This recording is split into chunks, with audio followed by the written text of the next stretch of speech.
রবীন্দ্রনাথের বর্ষার গান আমাদের বাংলাদেশিদের খুব কাছের, খুব আপন মনে হয়।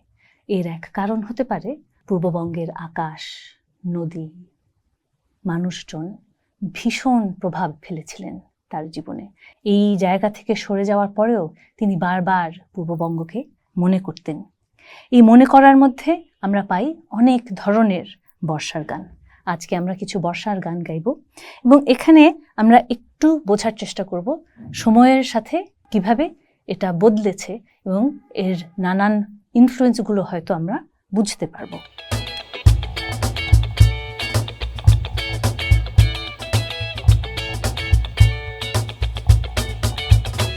প্রথমেই এই গান, যেখানে একটা চাতুরী আছে।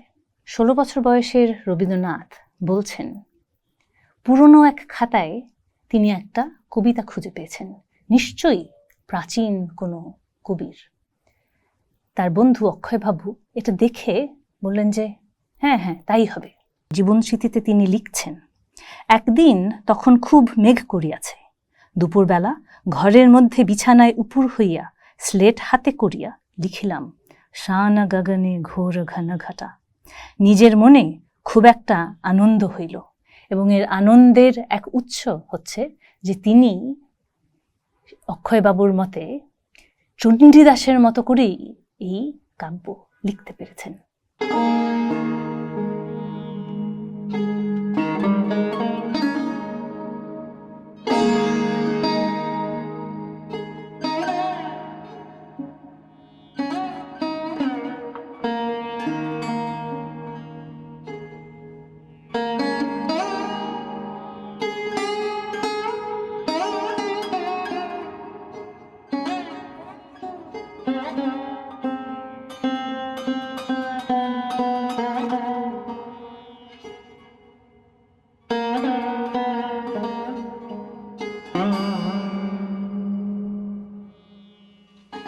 শানা গগনে ঘোর ঘন ঘটা,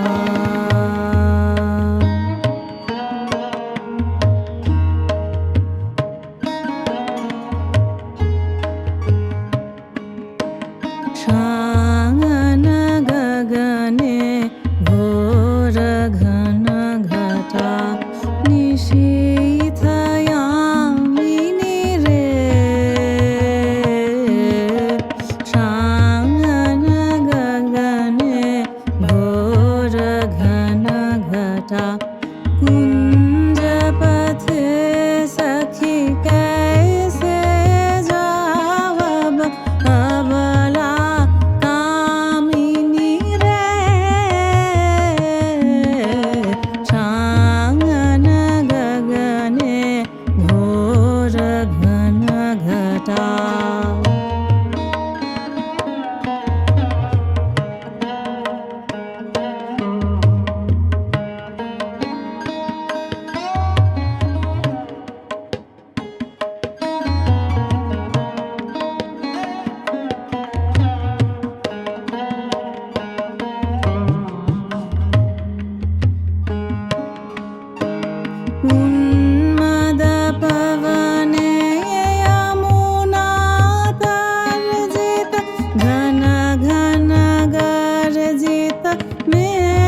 বেটা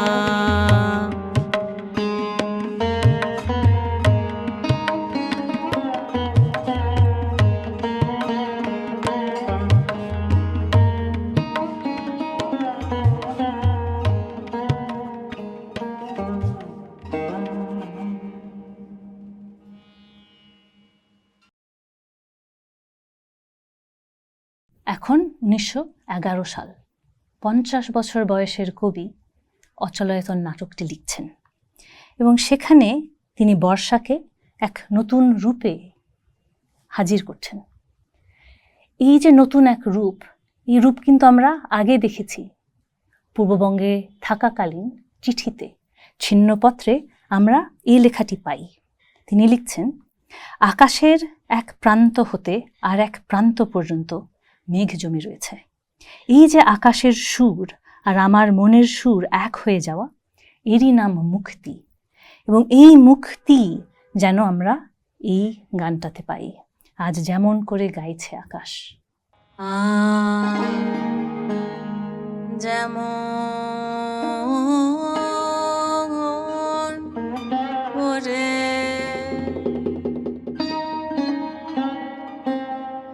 গাইছে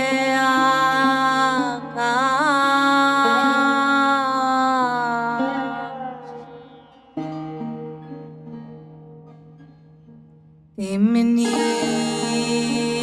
করে গাও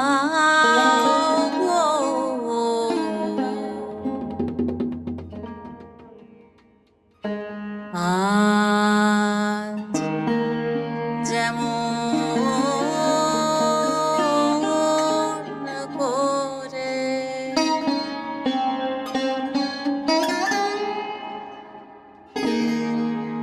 আজ যেমন করে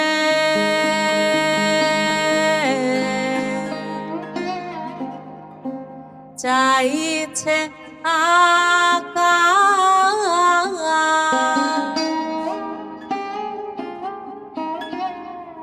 তেমনি করে চাও গো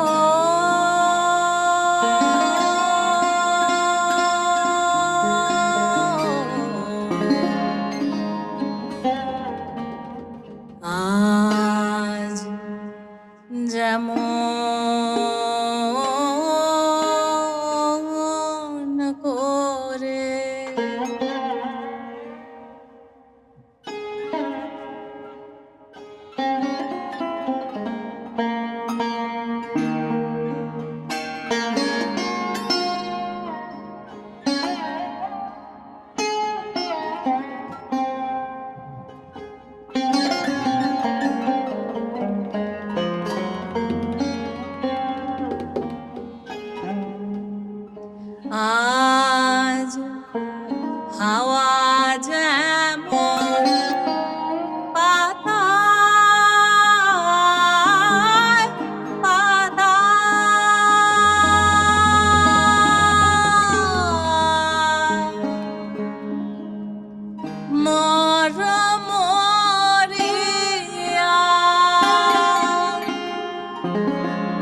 দিয়া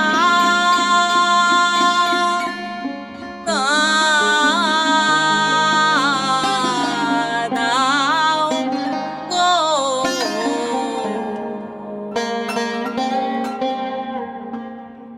আজ যেমন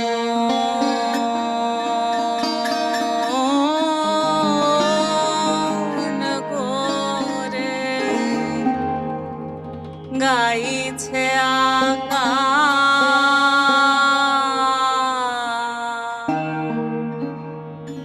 তেমনি করে গাও গো।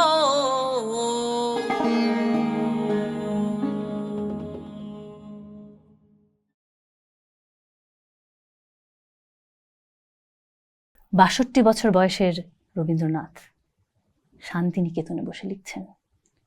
চারিদিকে শালবন, এবং সেই শালবন এমন এক গভীরতা নিয়ে এসেছে তার জীবনে। এই বর্ষায় আমরা দেখি অন্যরকম বর্ষা, মেঘ কালো হয়ে এসছে এবং তাকে ভয় দেখাচ্ছে না, তার মধ্যে নিয়ে এসেছে এক ধরনের গভীরতা, এবং এই গভীরতার মধ্য দিয়েই তিনি গান লিখছেন, গাইছেন। ছায়া ঘনাইছে বনে বনে।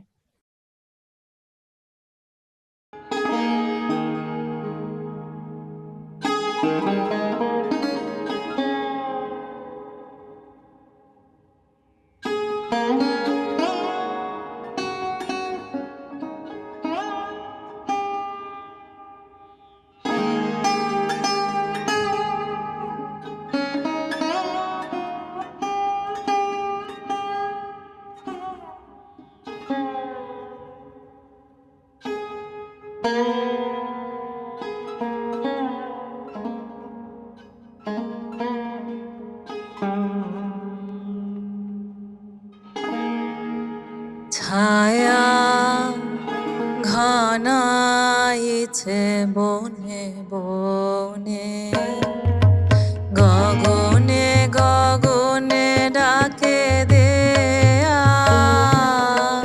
ছায়া ঘনাইছে বনে বনে, কবে নব ঘন বরিশনে, গোপনে গোপনে এদিকে ছায়া ঘনাইছে বনে বনে।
মধু হৃদয়ে ছিল মাখা, কাঁটাতে কি ভয়ে দিলি ঢাকা।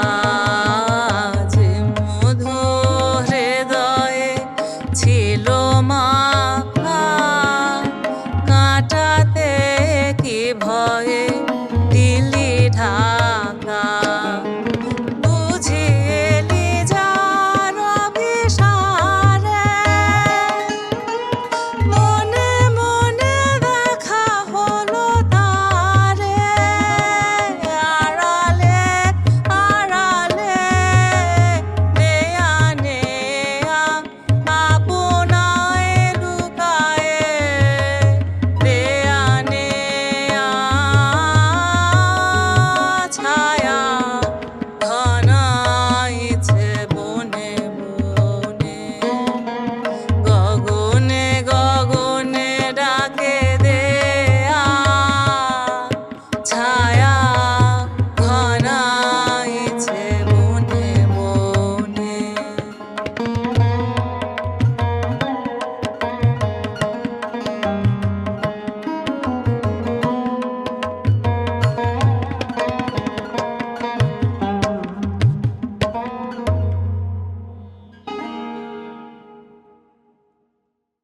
আপনারা হয়তো লক্ষ্য করবেন গীতবিতানের প্রথম বর্ষার গান হলো এসো শ্যামল সুন্দর। কিন্তু এই গানটি কিন্তু তিনি লিখেছেন প্রায় ৮০ বছর বয়সে। তো এই সময়ে কেন লেখা গানটি তিনি প্রথম গান হিসেবে উপস্থিত করলেন? এই গানটি আসলে তার বর্ষার নানা দিক নিয়ে এসেছে। বর্ষার যে রাজকীয়তা, সেই রাজকীয়তা এই গানে প্রকাশ পেয়েছে, এবং এই রাজকীয়তা প্রকাশ করার জন্য বর্ষা ইন অল ইটস গ্লোরি, এই ব্যাপারটা ব্যক্ত করার জন্য তার এই ৮০ বছর বয়সেই গানটি রচনা করতে হয়েছে। এবং এখানে এসেই তিনি বলতে পেরেছেন যে এই হলো বর্ষা এবং তার এই অপরূপ রূপ। জীবনস্মৃতিতে পাই যেখানে তিনি লিখছেন যে বর্ষা আসিতেছে নবমেঘের ছায়ায় এবং বৃষ্টির গন্ধে সমস্ত বনভূমি রোমাঞ্চিত হইয়া উঠিয়াছে, তাহাকে আবাহন জানাইতেই চায়। এই যে আগমনের বার্তা, সেই বার্তা নিয়েই এই গানটি।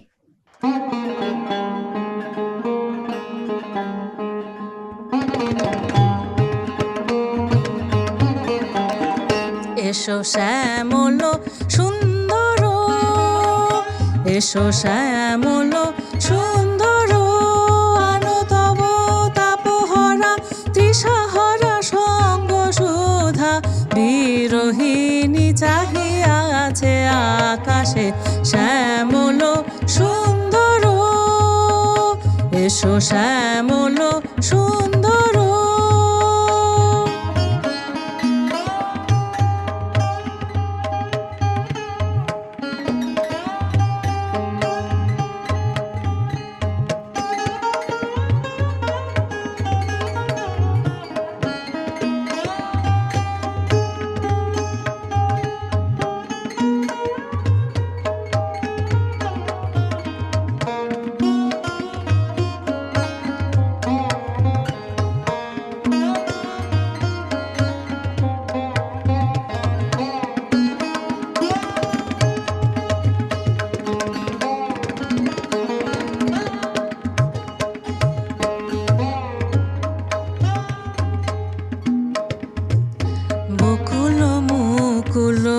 রেখেছে গাঁথিয়া, বাজিছে অঙ্গনে মিলন বাঁশরি। বকুল মুকুল রেখেছে গাঁথিয়া, বাজিছে অঙ্গনে মিলন বাঁশরি।